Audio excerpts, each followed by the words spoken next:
Good morning church family, good morning friends and family.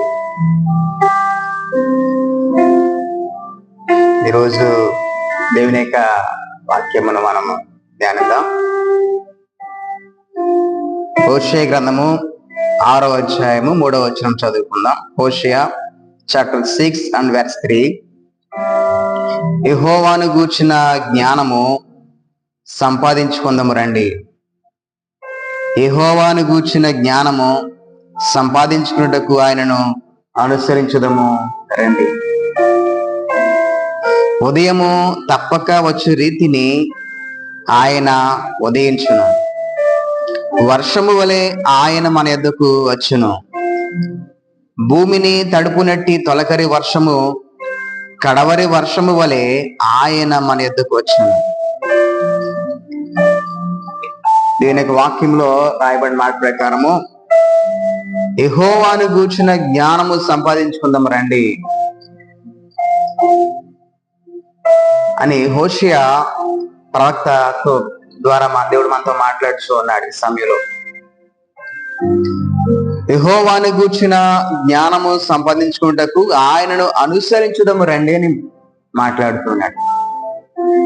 దేవుని గూర్చిన జ్ఞానము మనం సంపాదించుకోవాలంటే, దేవుని గూర్చిన ఆ తెలివి, ఆ జ్ఞానం మనం సంపాదించుకోవాలంటే, దేవుని యొక్క మనస్సును మనం సంపాదించుకోవాలంటే తప్పకుండా పరమ తండ్రి అయిన యేసయ్యను మనం తప్పకుండా అనుసరించాలి. ఆయనను అనుసరించటము రండి అని దేవుడు మనతో మాట్లాడుచున్నాడు. ఈ సమయంలో ఆయన అనుసరిస్తేనే మన జ్ఞానం కలుగుతుంది. ఆయన అనుసరించకుండా మన ఆలోచన ప్రకారము, మన తలంపుల ప్రకారం ఈ లోపల వెళ్ళిపోతే కనుక మనకి ఎట్టి జ్ఞానం మనకు కలగదు.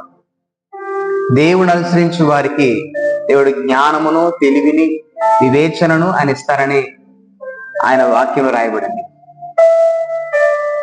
శాంతివంతంలో రాయబడిన మాట ప్రకారము యెహోవాయే జ్ఞానం ఇచ్చేవాడు, తెలివియు వివేచనయు ఆయన యొద్ద ఉన్నవని ఆయన వాక్యంలో రాయబడింది.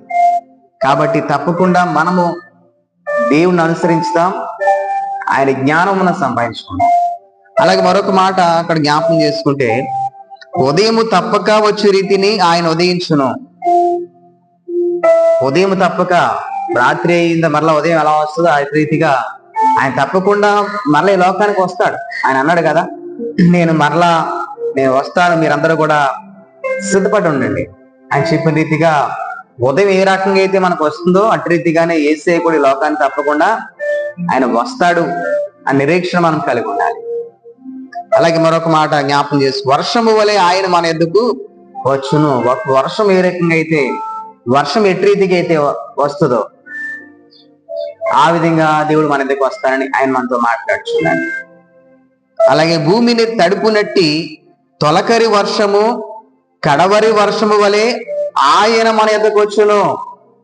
ఈ భూమిని, వర్షం ఏ విధంగా అయితే ఆకాశం భూమి మీదకి వచ్చి పడుతుందో, పడి భూమిని తడిపి ఏ విధంగా అయితే ఆ యొక్క చక్కని ధాన్యమును, చక్కని ద్రాక్షారసమును, చక్కని నూనెను, చక్కని ఫలములను, అనేకమైనవి చెట్లను, అనేకమైన వాటిని అవి చిగురింపజేస్తుందో వర్షము, అటు రీతిగా దేవుడు మన ఎద్దకు వచ్చి మనందరినీ కూడా ఆయన తడిపి చిగురించేవాడు.